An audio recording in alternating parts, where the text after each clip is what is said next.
Un malore improvviso mentre pregava nella casa della spiritualità attigua al castello vescovile di San Martino a Ceneda di Vittorio Veneto. È morto così don Andrea Albertin, teologo di Padova. Aveva solo 49 anni. Gli altri sacerdoti che erano con lui hanno subito chiamato i soccorsi, ma i tentativi di rianimarlo sono stati purtroppo vani.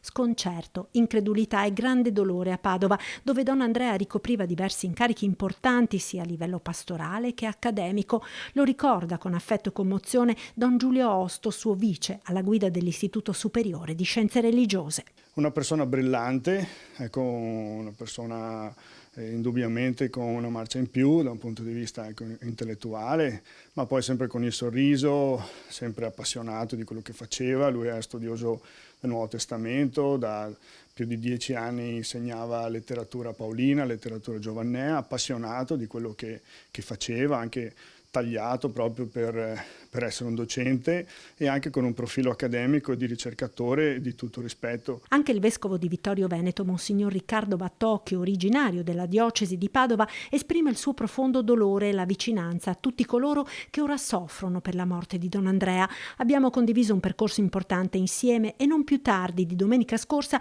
ci siamo incontrati prima che iniziasse i suoi esercizi spirituali, salutandoci con la consueta cordialità. Ora è il tempo della tristezza, della preghiera e dell'affidamento al Signore della vita, afferma il vescovo. La notizia dell'improvvisa scomparsa di don Andrea ha destato profondo cordoglio nella diocesi di Padova. Il ricordo è veramente grato e ci sentiamo orfani, ecco, e quasi derubati, ecco, di una persona di grande valore, di grande spessore, che adesso, ecco, veramente lo ricordiamo con grande riconoscenza, con grande affetto, con molta tristezza e lo affidiamo, ecco, al Signore. E adesso Andrea, ecco, può godere faccia a faccia di quel volto di Gesù che ha tanto cercato e ha amato e al quale anche ha dato grande dignità intellettuale attraverso lo studio delle pagine del Nuovo Testamento.